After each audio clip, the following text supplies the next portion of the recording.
Welcome to एग्रीकल्चरपीडिया। दोस्तों आज हम डिस्कस करेंगे various qualitative test of carbohydrates. दोस्तों कार्बोहाइड्रेट्स एक बहुत मेजर बायोमोलिक्यूल होता है सारे लिविंग ऑर्गेनिजम्स में, और on the basis of various parameters हम इसको अलग अलग तरीके से कैटेगराइज कर सकते हैं।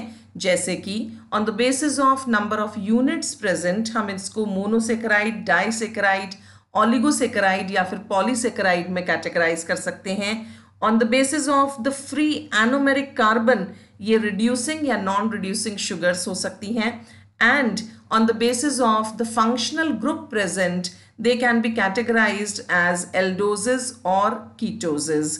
तो अगर हमें किसी भी सैंपल में या किसी एनालाइट में पहचान करनी है कि उसमें कार्बोहाइड्रेट प्रेजेंट है या नहीं है, और अगर प्रेजेंट है तो कौन सा कार्बोहाइड्रेट प्रेजेंट है, तो उसके लिए various qualitative and quantitative test are present.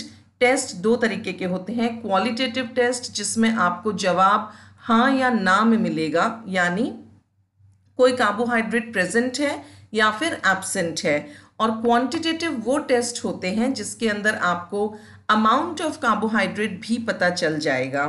तो कुछ क्वालिटेटिव टेस्ट में एक एक करके डिस्कस करूंगी, जैसे कि Molisch test, Fehling's test, Benedict's test, Tollens test, iodine test and Seliwanoff test. तो सबसे पहला जो टेस्ट हम डिस्कस कर रहे हैं वो है मॉलिश टेस्ट। मॉलिश टेस्ट किसी भी एनालाइट के अंदर for the presence of carbohydrate हम करते हैं, और इसका नामकरण चेक ऑस्ट्रियन बॉटनिस्ट हैंस मॉलिश के नाम पर दिया गया है। मॉलिश टेस्ट में एक मॉलिश रिएजेंट इन्वॉल्व होता है, जो कि एक सॉल्यूशन होता है अल्फा नेप्थॉल का इथेनॉल के अंदर, और मॉलिश रिएजेंट को हम एनालाइट के साथ ऐड कर देते हैं और सब्सिक्वेंटली उसमें few drops of concentrated sulphuric acid drop by drop डालते हैं मिक्सचर में।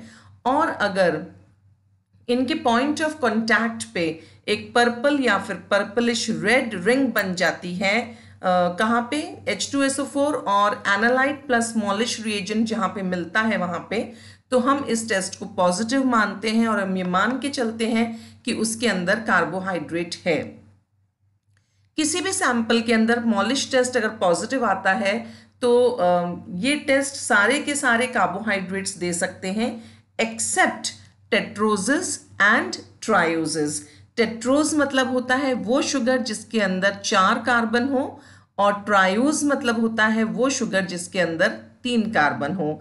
ये भी ध्यान देने वाली बात है कि कई बार कुछ ग्लाइकोप्रोटीन्स और न्यूक्लिक एसिड्स भी इस टेस्ट को पॉजिटिव दे देते हैं। इसका जो प्रिंसिपल है वो बहुत ही सिंपल है। इस टेस्ट के अंदर कार्बोहाइड्रेट डिहाइड्रेशन अंडरगो करता है upon the introduction of concentrated hydrochloric या फिर सल्फ्यूरिक एसिड, जिससे कि एल्डिहाइड बन जाता है।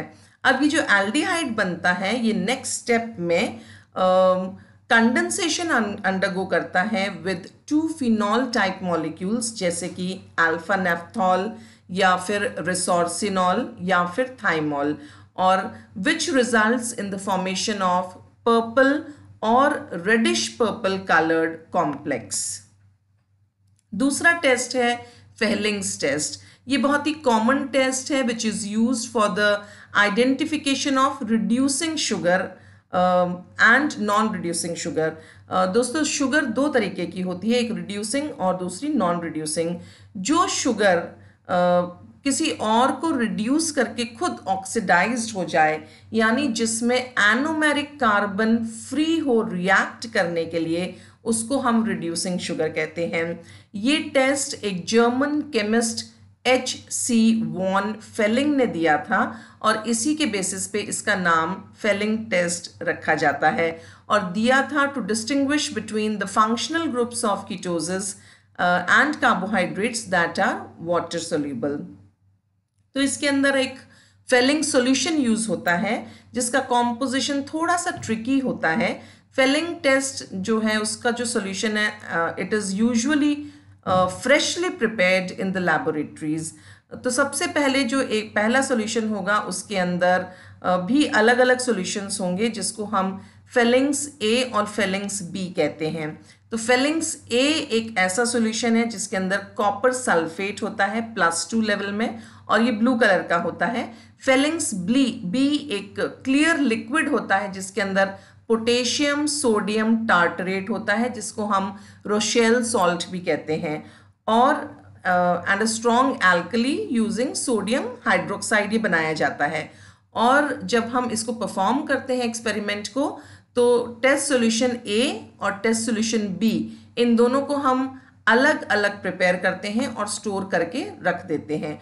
और जब at the time of experimentation ये जो दोनों सॉल्यूशंस हैं ये इक्वल वॉल्यूम में मिला के हम रखते हैं, तो फाइनल फेलिंग सॉल्यूशन का जो कलर होता है वो डीप ब्लू हो जाता है। अब ये जो डीप ब्लू इंग्रेडिएंट होता है ये बिस टार्टरेट कॉम्प्लेक्स ऑफ कॉपर की वजह से होता है, और the tartrate tetra ions they serve as a chelating agent in the solution. तो मैंने आपके साथ जो इक्वेशन है वो भी शेयर की हुई है, आप देख सकते हैं। अब इसका जो प्रोसीजर होता है बहुत ही सिंपल है। आप एक ड्राई टेस्ट ट्यूब के अंदर सैंपल लेंगे और एक साथ में डिस्टिल वाटर भी रखेंगे एज कंट्रोल, ताकि आप कलर जब कंपेयर कर सके तो आपको अच्छे से दिख जाए। अब फिलिंग सॉल्यूशन आप दोनों के अंदर ऐड करेंगे और इन ट्यूब्स को आप वाटर बाथ पे रख देंगे, और फिर थोड़े टाइम के बाद आप रिकॉर्ड कर लेंगे कि आपको क्या कलर चेंज मिला है। अगर पॉजिटिव रिस्पॉन्स है उस सैंपल का तो उसमें एक रेडिश ब्राउन प्रेसिपिटेट बन जाता है, जबकि नेगेटिव सैंपल के अंदर इस तरह का कोई भी चेंज नहीं दिखाई देता है। तीसरा टेस्ट है दोस्तों बेनेडिक्ट्स टेस्ट। ये भी हम यूज़ करते हैं to check for the presence of reducing sugars in a given analyte. और रिड्यूसिंग शुगर और नॉन रिड्यूसिंग शुगर मैं आपको बता चुकी हूँ कि क्या होती है, and it is based on the basis of free ketone और एल्डिहाइड फंक्शनल ग्रुप। तो ये जो टेस्ट है ये बेनेडिक्ट्स रिएजेंट पर बेस्ड है, इसको हम बेनेडिक्ट्स सॉल्यूशन भी कहते हैं, which is a complex mixture of sodium citrate, sodium carbonate and the pentahydrate of copper 2 sulfate। तो जब भी हम रिड्यूसिंग शुगर को इससे एक्सपोज करेंगे तो जो रिएक्शंस अंडरगो होंगी बेनेडिक्ट्स रिएजेंट्स के अंदर, उसमें फॉर्मेशन होता है एक ब्रिक रेड प्रेसिपिटेट का, जो कि इंडिकेट करता है पॉजिटिव बेनेडिक्ट टेस्ट को। और अगर हमें कोई भी कलर चेंज नहीं दे रहा है तो हम ये मान के चलते हैं कि जो सैंपल है उसमें रिड्यूसिंग शुगर नहीं है। बेनेडिक्ट्स टेस्ट का प्रिंसिपल बहुत ही सिंपल होता है कि जब भी reducing sugar is subjected to heat in the presence of an alkali, तो ये कन्वर्ट हो जाती है इनीडायोल में, जो कि एक बहुत ही रिलेटिवली पावरफुल रिड्यूसिंग एजेंट होता है। अब जब रिड्यूसिंग शुगर्स प्रेजेंट होती हैं एनालाइट के अंदर, तो Cu+2 जो कि बेनेडिक्ट्स रिएजेंट में ऑलरेडी प्रेजेंट है, ये रिड्यूस हो जाता है क्यूप्रस आयंस में, यानी Cu+1 में। अभी जो क्यूप्रस आयंस हैं ये फॉर्म करते हैं कॉपर ऑक्साइड और रिएक्ट कर जाते हैं रिएक्शन मिक्सचर के साथ और प्रेसिपिटेट बना देते हैं ब्रिक रेड कलर का। तो इसके लिए प्रोसीजर ये है कि 1 millilitre of analyte sample should be mixed with 2 millilitres of Benedict's reagent, और उसको हम हीट करेंगे वाटर बाथ पे। बॉइलिंग वाटर होना चाहिए 3 से 5 मिनट के लिए, और फिर आपको एक ब्रिक रेड कलर्ड प्रेसिपिटेट दिखाई दे जाएगा अगर टेस्ट पॉजिटिव है तो। अब अगर हम इसको इंटरप्रेट करना चाहें रिजल्ट्स को बेनेडिक्ट टेस्ट के, तो अगर हमें ग्रीन कलर का प्रेसिपिटेट मिलता है, इसका मतलब 0.5% से भी कम है रिड्यूसिंग शुगर सैंपल के अंदर। अगर हमें येलो कलर का प्रेसिपिटेट मिलता है तो इसका मतलब ये है कि 1% तक रिड्यूसिंग शुगर प्रेजेंट है। Orange colour indicates 1.5% of reducing sugar, और अगर 2% या इससे ज़्यादा रिड्यूसिंग शुगर प्रेजेंट है तो आपको रेड कलर का कंपाउंड दिखाई देगा। नेक्स्ट टेस्ट है टॉलेंस टेस्ट, और ये बहुत ही यूजफुल मेथड होता है to distinguish between aldehydes and ketones. तो ये एक क्वालिटेटिव लैब टेस्ट है और इसका दूसरा नाम है सिल्वर मिरर टेस्ट। तो ज़्यादातर जितने भी कंपाउंड्स जिसके अंदर एल्डिहाइडिक ग्रुप होता है, जैसे कि एल्डिहाइड्स या फिर अल्फा हाइड्रोक्सी कीटोन्स या फिर फॉर्मिक एसिड, वो ये तीनों जो ग्रुप्स होते हैं ये एल्डिहाइडिक ग्रुप की तरह बिहेव करते हैं और ये वाइट पीपीटी देते हैं सिल्वर का। टॉलेंस टेस्ट को हम कभी बहुत ज़्यादातर सिल्वर मिरर टेस्ट कहते हैं, क्योंकि इसके अंदर एक लेयर ऑफ सिल्वर बन जाती है टेस्ट ट्यूब के अंदर। तो ये जो टॉलेंस रिएजेंट होता है, it is named after Bernard Tollens, एक जर्मन केमिस्ट थे जिन्होंने इसको डिस्कवर किया था, इस रिएजेंट को। और ये जो टॉलेंस रिएजेंट है, इस सॉल्यूशन होता है सिल्वर नाइट्रेट यानी AgNO3 और अमोनिया यानी NH3 का। Alpha hydroxy ketones Tollens test भी होता है, यानी अल्फा हाइड्रोक्सी कीटोन्स भी पॉजिटिव टॉलेंस टेस्ट दे देते हैं, क्योंकि अल्फा हाइड्रोक्सी कीटोन्स टॉटोमराइज करके एल्डिहाइड्स बन जाते हैं और एल्डिहाइड्स हम जानते हैं कि टॉलेंस टेस्ट पॉजिटिव देता है। टॉलेंस रिएजेंट बनाने के लिए 2 स्टेप्स होते हैं। पहले स्टेप में हम डाइल्यूट NaOH की कुछ ड्रॉप्स को इंट्रोड्यूस करते हैं aqueous solution of silver nitrate में। ये जो एक्वस सॉल्यूशन है सिल्वर नाइट्रेट का, इट कंटेन्स सिल्वर एक्वो कॉम्प्लेक्सेस, जहाँ पे वाटर एक लाइगेंड की तरह एक्ट करता है। अब ये जो हाइड्रोक्साइड आयंस होते हैं ये कन्वर्ट करते हैं इन सिल्वर एक्वो कॉम्प्लेक्सेस को सिल्वर ऑक्साइड के अंदर, जिसको हम Ag2O भी कहते हैं। अब ये प्रेसिपिटेट कर जाता है एज ब्राउन सॉलिड इस सॉल्यूशन से। तो इसके बाद आता है हमारा नेक्स्ट स्टेप। इसके अंदर जो ब्राउन प्रेसिपिटेट है सिल्वर ऑक्साइड का, जो कि हमने फर्स्ट स्टेप में जनरेट किया था, ये अब हम डिसॉल्व करते हैं एक्वस अमोनिया के अंदर। तो अब जो सॉल्यूशन बनेगा इसके एडिशन से एक्वस अमोनिया के उससे, तो वो कंटेन करेगा AgNH3 होल ट्वाइस कॉम्प्लेक्स। तो ये जो कॉम्प्लेक्स है ये प्राइमरी कंपोनेंट होता है टॉलेंस रिएजेंट का। तो टॉलेंस टेस्ट के अंदर जब भी एक एल्डिहाइड को हम इंट्रोड्यूस करते हैं टॉलेंस रिएजेंट से, तो 2 चीज़ें होती हैं। सबसे पहले एल्डिहाइड ऑक्सीडाइज हो जाता है टॉलेंस रिएजेंट के द्वारा और फॉर्म करता है एक कार्बोक्सिलिक एसिड। नेक्स्ट जो सिल्वर आयंस प्रेजेंट हैं टॉलेंस रिएजेंट में, वो रिड्यूस हो जाते हैं मेटालिक सिल्वर में। तो जनरली जो टॉलेंस टेस्ट है वो हम बहुत ही क्लीन टेस्ट ट्यूब्स में परफॉर्म करते हैं, जो कि ग्लास की बनी होती हैं, क्योंकि इसमें जैसे ही रिडक्शन होता है सिल्वर आयंस का मेटालिक सिल्वर में, तो आपको एक सिल्वर मिरर दिखाई दे जाता है टेस्ट ट्यूब के अंदर। नेक्स्ट जो हम टेस्ट डिस्कस करेंगे दैट इज बारफोर्ड्स टेस्ट, और ये हम यूज करते हैं to distinguish monosaccharides from reducing disaccharides. तो मोनोसेकेराइड्स यूजुअली रिएक्ट कर जाते हैं बड़ी जल्दी 1-2 मिनट के अंदर ही, जबकि disaccharides take much longer time, जैसे कि 7 से 12 मिनट के अंदर वो रिएक्ट करेंगे रिएजेंट के साथ। तो अगर ब्रिक रेड कलर आपको मिल जाता है तो वो क्यूप्रस ऑक्साइड की वजह से होता है, और वो दिखाता है कि जो कार्बोहाइड्रेट है आपका वो एक पॉजिटिव रिजल्ट दे रहा है। तो इसका जो रिएजेंट होता है उसके अंदर 5% ग्लूकोज, 5% सुक्रोज, 5% माल्टोज, 5% लैक्टोज और 5% स्टार्च होता है, जबकि Barfoed's reagent consist of cupric acetate in 1% acetic acid. इसके अलावा आपको water bath, dry test tubes और पाइपेट्स की ज़रूरत होती है। प्रोसीजर स्टार्ट करने के लिए आपको एक ड्राई टेस्ट ट्यूब के अंदर 1 ml टेस्ट सैंपल लेना होता है। उसके बाद डिस्टिल वाटर भी 1 ml अलग से ट्यूब में लेना होता है फॉर कंट्रोल। अब इन दोनों टेस्ट ट्यूब्स के अंदर आप 2 ml ऑफ बारफोर्ड्स रिएजेंट डालेंगे और उसको बॉइलिंग वाटर बाथ के अंदर रख देंगे, और फिर आप चेक करेंगे कि ब्रिक रेड प्रेसिपिटेट उसमें आ रहा है और या फिर नहीं आ रहा है, और साथ ही साथ आप टाइम भी देखते रहेंगे कि कितना लग रहा है for the development of colour. तो ये देखिए मैंने आपको दिखाने की कोशिश की है कि एक्साइलोज, ग्लूकोज और फ्रक्टोज जो कि मोनोसेकेराइड्स हैं, ये तीनों रेड कलर दे रहे हैं, जबकि लैक्टोज और सुक्रोज कोई भी कलर नहीं दे रहा है। नेक्स्ट जो टेस्ट मैं डिस्कस करूंगी वो है आयोडीन टेस्ट।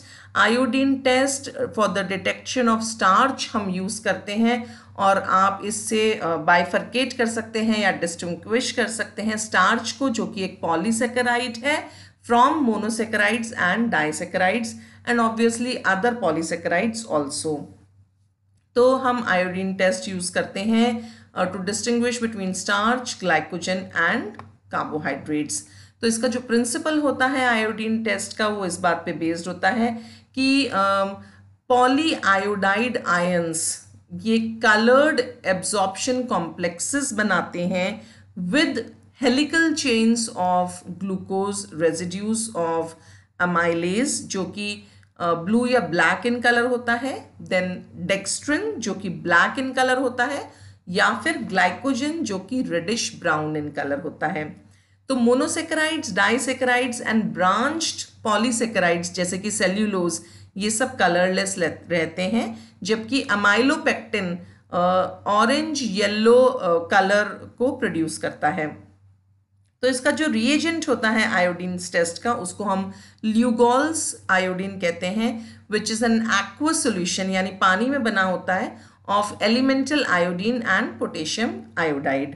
तो आयोडीन अपने आप में इनसॉल्युबल इन वाटर होती है, लेकिन जब हम उसमें पोटेशियम आयोडाइड डाल देते हैं तो एक रिवर्सिबल रिएक्शन हो जाती है आयोडीन आयन की विद आयोडीन, और ये बनाता है ट्राई आयोडाइड आयन जो कि फर्दर रिएक्ट करता है आयोडीन मॉलिक्यूल्स के साथ to form penta iodide ions. तो ये जो बेंच आयोडीन सॉल्यूशन होता है इट अपीयर्स ब्राउन, वेराज जो iodide, try iodide and penta iodide solution है वो सारे के सारे कलरलेस होते हैं.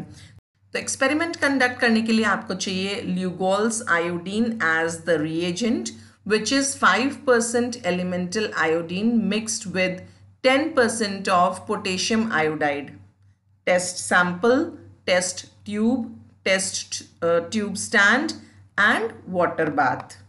और प्रोसीजर में सबसे पहले आप 1 ml ऑफ अपना एनालाइट या सैंपल लेंगे एक ड्राई टेस्ट ट्यूब में, और साथ ही साथ एक अलग टेस्ट ट्यूब में आप पानी लेंगे 1 ml और उसको कंट्रोल की तरह यूज़ करेंगे. अब इन दोनों टेस्ट ट्यूब्स के अंदर आप 2-3 ड्रॉप्स ल्यूगॉल्स आयोडीन डाल देंगे और उसको वॉटेक्सर पे मिक्स करेंगे, और आप ऑब्जर्व करेंगे कि क्या उसमें कोई कलर चेंज हो रहा है. और इनको जो ये टेस्ट ट्यूब्स हैं इनको आप हीट करेंगे वाटर बाथ में अनटिल द कलर डिसअपियर्स. तो अब ये जो टेस्ट ट्यूब्स हैं इनको आप बाहर निकालेंगे वाटर बाथ से और फिर कूल करेंगे और फिर देखेंगे क्या फिर से वो कलर वापस आ रहा है. तो अगर ब्लू, ब्लैक या फिर पर्पल कलर अपीयर होता है तो it indicates a positive test जो कि प्रेजेंस ऑफ स्टार्च को इंडिकेट करता है. और अगर कोई भी कलर चेंज नहीं हुआ है तो इसका मतलब हम ये मान के चलते हैं कि उसमें कोई भी स्टार्च प्रेजेंट नहीं है. तो ये जो आयोडीन टेस्ट होता है ये for the detection of presence of starch होता है, और या फिर आप इसको तब भी परफॉर्म करते हैं अगर आपको process of photosynthesis in plants को डिटेक्ट करना होता है. इसकी कुछ लिमिटेशंस होती हैं, जैसे कि इस टेस्ट को आप एसिडिक कंडीशंस में परफॉर्म नहीं कर सकते as the starch will hydrolyse under such circumstances, और it is a qualitative test. इससे आपको अमाउंट पता नहीं चलेगा कि कार्बोहाइड्रेट का कितना अमाउंट है. नेक्स्ट टेस्ट है रिसोर्सिनॉल या फिर सेलाइवेनॉफ टेस्ट, और ये टेस्ट यूज़ किया जाता है to differentiate between sugars that have a ketone group यानी कीटोज शुगर और एल्डोज शुगर में. और ये timed colour reaction specific to ketohexoses होता है, और इसके अंदर जो रिएजेंट यूज़ होता है उसमें रिसोर्सिनॉल होता है और कंसनट्रेटेड हाइड्रोक्लोरिक एसिड होती है. इसका प्रिंसिपल होता है कि जितने भी पॉलीसेकेराइड्स हैं या फिर ओलिगोसेकेराइड्स हैं उनका जब एसिड हाइड्रोलिसिस होता है तो वो सिंपल शुगर्स को यील्ड करते हैं. अब ये जो कीटोसिस होते हैं ये एल्डोसिस से जल्दी डिहाइड्रेट हो जाते हैं. तो ketosis they undergo dehydration in the presence of concentrated acid, जिससे कि 5-हाइड्रोक्सी मिथाइल फर्फ्यूरल बनता है. अब ये जो डिहाइड्रेटेड कीटोज होते हैं ये रिएक्ट करते हैं with 2 equivalent of resorcinol in a series of condensation reaction to produce a complex. अब ये ध्यान रहे कि ये कॉम्प्लेक्स है, प्रेसिपिटेट नहीं है, जिसका नाम हम देते हैं xanthinoid. और इसका डीप चेरी रेड कलर होता है, जबकि एल्डोजेस भी रिएक्ट कर सकती हैं to produce a faint pink to cherry red colour, लेकिन जो टेस्ट है वो बहुत ज़्यादा टाइम लेता है।